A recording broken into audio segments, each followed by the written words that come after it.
competitors and 4 mute buttons and lots of buttons that go up and down. I got these filters here, a band word there, a little bit of fire for you. I can push the guys back and forward and do anything we want. But the point is, that's nothing compared to the Pace Home Run Derby sets. Let's go around the horn. Hard to keep up. Let's all give a good they thought. picked up the speed of this thing. It is frenetic now, isn't it? For better or worse. I don't know. You can make a ruling on that. Home Run Derby lunacy. 41 home runs in round 1 for Julio Rodriguez in front of the home fans. Unbelievable laser show. Pete Alonso mashed some really tough pitches and lost by 20. But of course, Rodriguez, after 4,000 swings in 3 minutes, a little tired by round 2, and he went out. Adley Rutschman, by the way, both sides of the plate, the switch hitter hit home runs from. Arozarena, some missiles, but in the end, Vladimir Guerrero Jr., just like his old man, 16 years earlier, home run derby champion. Bill, I know you love this. You were watching, you were rooting, and predicting Mookie Betts. Guerrero's the champ, but who won the derby? Poor Mookie said he just didn't know what to do. He didn't know how to swing for a home run. He was lost. And exhausted. Adley Rutschman stole the show in the home run derby. From the 38-year history of the derby, nobody's ever before swung from both sides of the plate. 21 home runs left-handed, 7 home runs right-handed. He was awesome. His dad was pitching to him. It's a ballpark he went to as a kid because he grew up in Oregon. It was a perfect storybook tale. He should have won. I wish he'd have won. I was cheering for him. Gordy Cronin, who won the derby? What Julio Rodriguez did last year at Dodger Stadium in the first round was record-breaking, and then to do it in front of his home fans in the first round, 41 home runs. Like, try to think about that number. 10 in under 1 minute, 20 in under 2 minutes. Pete Alonso at the end of it, even though he lost by 20, had to go up to him and say, wow. And that's exactly what I'm saying. 61 in total. He only hit 20, and I use my air quotes there, only hit 20 because he was so gassed in the second round. But the coolest part of this, he teamed up with Alaska Airlines, and their promotion from this, they're giving out 61 free flights in honor of his 61 home runs. I want to sign up for that. A lot of miles in his home Alaska runs. Airlines. I think if you were measuring, it was over 3 miles of home runs. David Dennis Jr., who won the derby? Pardon me for going with the guy who won the Derby, Vladimir Guerrero, 16 years after his dad did.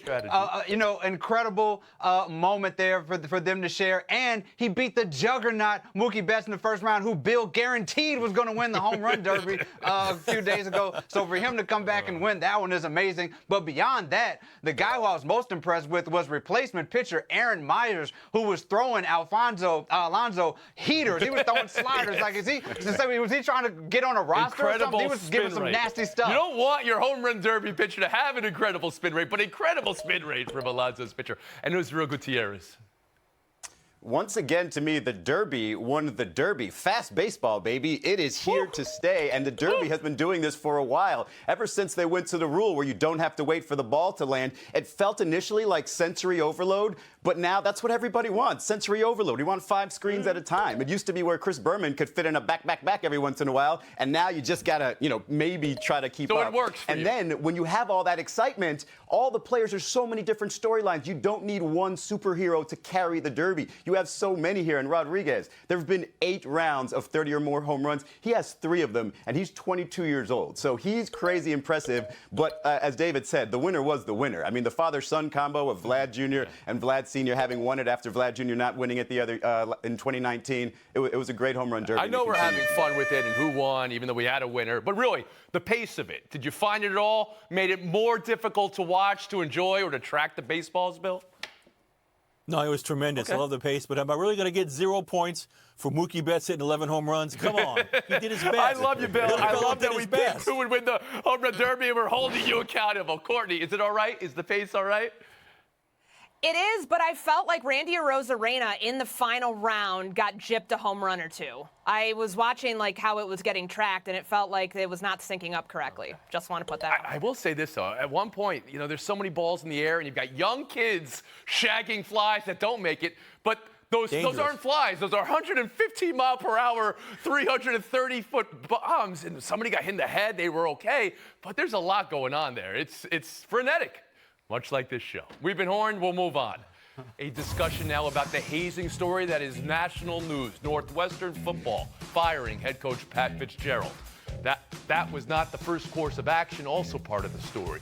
A school investigation that began in January led to 2-week summer suspension for Fitzgerald. As the university announced this past weekend, the investigator could not confirm Fitzgerald knew hazing was going on in the program. It was only after the school's newspaper, the Daily Northwestern, reported details of the alleged hazing, and the response to that the school acknowledged forced participation, nudity, and sexualized acts of a degrading nature were in clear violation of Northwestern's policies and values.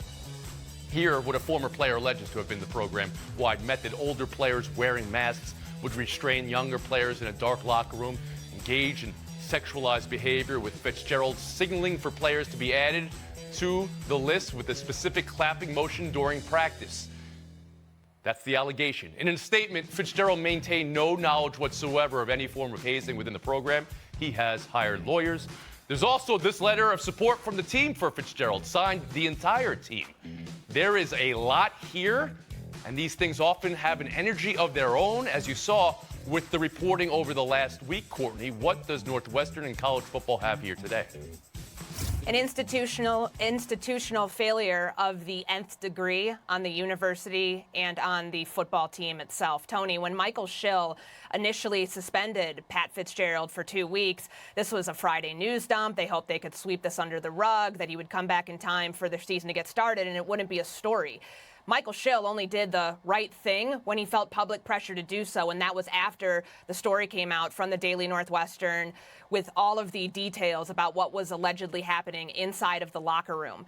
The issue I have here is that, as we know from the independent investigation, Pat Fitzgerald allegedly had no direct knowledge of what was going on with his team in regards to hazing, but the report said that he had opportunity to find out. If you are the leader of a football team, the leader of young men trying to turn them into functional members of society, it is on you to figure out how to find out that information.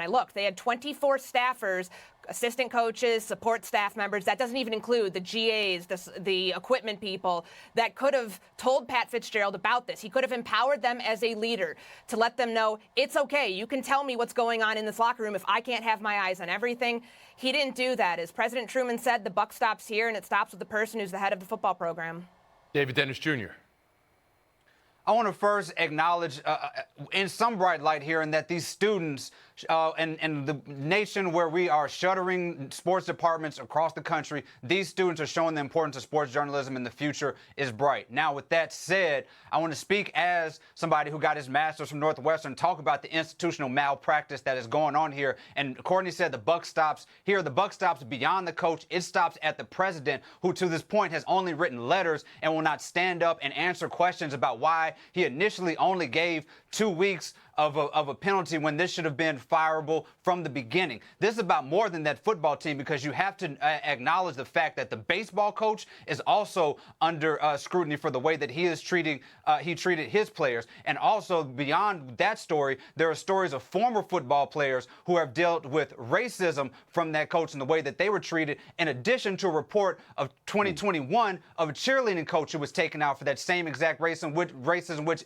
might I mention is the same type of unwelcome feeling that I felt during that entire year that I was at Northwestern. So this needs to be addressed beyond the football and firing that coach, and that is at the president to handle the institutional just malpractice and the problem that they are having, that they are treating all of these students, so many of these students at that institution. Israel Gutierrez. Yeah, when Michael Schill said that the investigation found that the hazing was widespread and clearly not a secret, I mean, that's enough to show you that if something is widespread within your program, the head coach should absolutely understand what is happening or know what is happening. It doesn't matter if it was something even less serious than this hazing allegation. You're talking about Fitzgerald, who's been with the program as a head coach, as an assistant coach, as a player for 20-plus years. He should know this program like the back of his hand. And I really don't give much credit to the players supporting Fitzgerald here because allegedly some of those players were participating in these acts. Allegedly, they're protecting a coach who might have known more than he's letting on here. So I don't really take much into what the team has to support him. And I think Pat Fitzgerald, rather than taking legal matters and trying to fight for himself, should be embarrassed that he allowed this to happen. He is old enough to understand this has happened multiple times where teams or coaches get programs taken away from them because of a lack of institutional control, and none of them, or a lot of them, have not even been as ugly as this. I want to broaden it just a little bit as we turn to you, Bill Plaschke, because I know you've covered in your own market stories of hazing before. And we're talking about one particular incident here, but we're talking about a culture in team sports, both in college and even in high school. Please, Bill. This is huge. This is bigger than Northwestern. This is a school president of a supposed academic powerhouse bowing to the head coach. He knew, Michael Schill, the president, knew that 11 current or former players corroborated the evidence of hazing, and he still let Fitzgerald off the hook for just 2 weeks suspension this summer before he got caught. He trivialized hazing, and you know what? Administrators all over this country trivialize hazing. It's happening everywhere. And think about it, if a place like, again, a supposed academic powerhouse like Northwestern, if it can happen there, where else is it happening? Where administrators are thinking, well, this is just boys will be boys, or athletes will be athletes, or kids will be kids. Shame on all of them. And I think every athletic leader in this country needs to look at his program, or her program right now, and see where, if there's hazing, what extent it is, how important it is. This is a huge issue that, again, if it happened at Northwestern, it can happen anywhere. It's precisely true, and that's why it's so insidious. This isn't the only hazing story. This summer, we saw Harvard hockey just this past week, this women's hockey team. And that's what, it's not just as easy as firing a coach while there's legal surely about to happen. It's about ridding a culture. Courtney, I'll give you the last word. Northwestern is a place that is postured. It is above the meathead ideology that is so often found in football locker rooms. As Bill brought up, there are stringent academic requirements for admission within athletics, too. Was supposed to hold them to a higher degree. And it's very clear that they've failed in maintaining I think of it like standards. this. You can't separate the college part of college sports, right? Just put this happening in a maths class or in a psychology class. It's an absolute no. So that's why it also should be an absolute no in all college, high school sports. We must acknowledge the Daily Northwestern story reported by Nicole Marcus, Alice Brown, Cole Reynolds, and Divya Bardwaj of the Daily Northwestern. Congrats to them.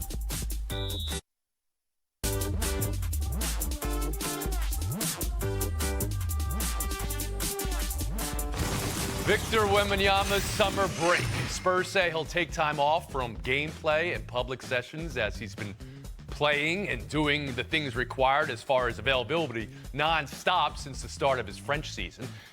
His 2 summer league games came with a microscope on a laser inside a magnifying glass and a particle accelerator. Those are some of his stats. Bill, were 2 games enough for you, and what was your takeaway from those? My first takeaway was that he played 2 games in 3 days. We won't see that again the rest of the season. Pop's going to keep him under lock and key for most of the season. He'll be load managed. But I thought it was great. He finished the way I thought he would finish, 27-14. He had first game jitters. Second game, he was great, played great defense. He had a dunk over a guy like a 4 foot away from the basket. He dunked the ball. I mean, this guy's like a freak of nature. All right, so your takeaway is both that Good. he's got a load management season ahead of him. Before he's even played a game, he needs some load management, okay? And that he lived it up to your expectation. Cronin, how about you? 2 games is more than enough. We already saw Scoot Henderson get injured in his first game. Amen Thompson's going to be out 3 to 4 weeks with an ankle injury. Victor Wembanyama said that when he decided he wasn't going to play for France in the FIBA World Cup, that he wants to dedicate this summer to focusing on preparing his body for the many events that he has coming up over the next couple of years. Well, getting ready for the regular season instead of playing in games that for him are effectively meaningless. He's not trying to make the roster. He's already going to be on the team. It's time to shut it down and make sure that he can actually get his body ready. And your overall to play review of those 2 games, the 2 of 9 from 3 in the first game, the 27 points in the second game? I appreciated the bounce back in game 2. Okay. David Dennis Jr.? This is everything you can hope for from Wemby. The first game, yes, there were jitters, and part of it was just him missing a bunch of shots that he usually makes. But even then, he had 5 blocks. So even in his worst game, he's Rudy Gobert defensively, and he came back on the second game and was unstoppable. They couldn't do anything about him. That putback dunk that he had next game is nobody else in the league can do that. This is the Wemby experience. But you said he missed a lot of shots in the first game he usually makes. This was the first game. We don't know what he usually makes, right? The stats, he shot 27% from 3 in France. Go ahead, Gutierrez. We've seen enough to know what he has to work on, right? That first game, I think, was more of a result of a guy who really wasn't ready to get back on the court. And he talked about this. So much of his days leading up to this have not been about basketball. And I think that's what he wants to get back to, sort of his safety room, his basketball court, really work on things, really work on the Spurs system. And I think that second game was enough to make him feel good about his summer league experience, and now he moves on. So the hype still with all of you people. You're not ticking it down a dial. After those 2 games, He's still a prospect. We'll move He's on. still got Buy a or lot sell to work on, Chris but the Paul, potential is when there. asked about coming off the bench. Here we go. You coaching? No. Oh, okay. Well, I don't know what the situation is going to be yet. Me and Steve have talked or whatnot, but that ain't something that you be like, what up, man? Where you starting? You coming up? You know what I mean? So I think we'll figure all that stuff out in camp. All right, so buy or sell Paul being comfortable coming off the bench, and buy or sell this being a problem for Golden State down the road, Israel. I'm selling this being the time where Paul has to answer that question. I'm in agreement with him. You've got a team with Steph Curry on it, with Steve Kerr as the head coach. He might potentially find a way to utilize Chris Paul in the starting lineup. He might consider benching Klay Thompson instead and using him with the second unit, because the idea of using Chris Paul with the younger, faster second unit, how much more sense does that make than him finding a way to work with Steph Curry, Draymond Green, Wiggins, and the other starters? So it's not the time for him to answer that if Steve Kerr hasn't addressed it. So, Flashkey, how'd you hear it? I thought Chris Paul was beyond all this. I was wrong. He's still antagonistic. He's still stirring it up. This is not going to work. If he thinks he needs to start, this is not going to work. I put it right what now. a Save take. this. It's over. Save this take. By the middle of the season, they will trade him. He will not work in Golden State with this attitude. That's not a hot take. That's a real take. That's not a hot take, By though. the end of That's the calling. season, You're calling it over. No. Phil, Mid-season, I they'll trade him. appreciate how much you think things can be over before they even start. But here we are in July. First media availability, Mid-season. basically, and you're saying it's over. Mid-season, they're going to trade him. Gordy Cronin, how do you see it? Didn't see that coming. What does he think? Stephen Curry's going to come off the bench and it's not him? I mean, I Right. doubt he's going to be a primary starter, but he will end up starting some games. It's just a matter now of telling somebody a role that they haven't ever played before. He's clearly bristling at it because it's not something he wants to necessarily do, but they brought him there to command the second unit, to help, obviously, how successful of a pick-and-roll player he's been. They need that from him, but it's not going to be with the starters predominantly. David Dennis Jr. Everything's fine. Chris Paul, who, by the way, I've never said a bad word about, knows that he is coming off the bench. The Warriors starting 5, Warriors starting 5 is the best starting 5 in the league. They are not breaking that up. What Chris Paul is there for is to raise the ceiling of Moody and Kuminga in that second lineup, and hopefully maybe even close some games. That's the important Chris part Paul of where know he's going that? to be in that game. Does Chris Paul know that? He That's knows the that. question. He absolutely knows it. Flasky, it's doesn't over. know that? David Dennis Jr., you walked into a mute there. Cronin, Gutierrez. That's our showdown next.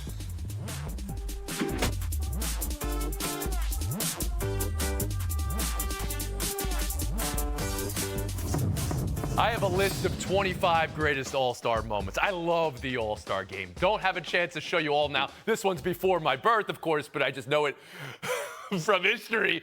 But every All-Star game gets remembered for something. So as you make your who you got pick, American or national, let me ask you this. What's the memory we'll all be remembering tomorrow from tonight? Courtney, around the horn to you. The Angels have exactly 3 weeks to figure out whether they're going to trade Shohei Ohtani. I'm excited to see what these recruiting pitches are like tonight, Tony. This is going to be fun to see we're going where to he's have some playing mic'd up next year. players pitching for Ohtani? Okay. And Israel? There's 2 things I'm looking for. I'm going to remember what time I get to bed tonight. I want a tidy game. I need that pitch clock to really do its job. And then I'm looking for celebrations on home runs in the dugouts. I want those to be otherworldly. I'll give you that. But pitch clock, this is the game you kind of want to let the moment last if you're a player in the batter's box. Don't rush them along. We'll move on. No time for this. Wimbledon. Chris Eubanks, the American, number 43 in the world, and he's on a heater. advancing to the quarterfinals after taking out Stefanos Tsitsipas in 5 sets. It's the first time he's ever made the second week of a major. Israel, breath of fresh air for American tennis, or something more here with you, Banks? It'll be something more if he wins one more, because he's got Daniil Medvedev in the next round, number 3 overall. And Tsitsipas has kind of lost a couple of head scratchers in the past, but man, is he fun to watch. So long, so athletic, gets to everything. Love watching him. The United States has waited 20-plus years to get a men's Grand Slam champion, and with 3 of their top 15 out, Eubanks, who most of us didn't know who he was yesterday, gives them the best chance to get there. Courtney Cronin, please, the time is yours. Thank you. My grandmother passed away at the age of 102 years old peacefully in her home on Saturday evening. She was a huge fan of Around the Horn. Last Thursday, she got to see me win the show. It was her last show. She made it appointment viewing every time I was on. It means the world to me that I got to share this with her in her later years. I will miss you every day, and I can't wait to see you on the 19th tee in heaven eventually. We love you, Courtney, and your grandma, Janice Bruce, saw so many things in an incredible 102 years. Just think of that. But I will tell you this, she will never have been more proud of anything in her life, I'm sure, than seeing her granddaughter succeed like this. See you tomorrow.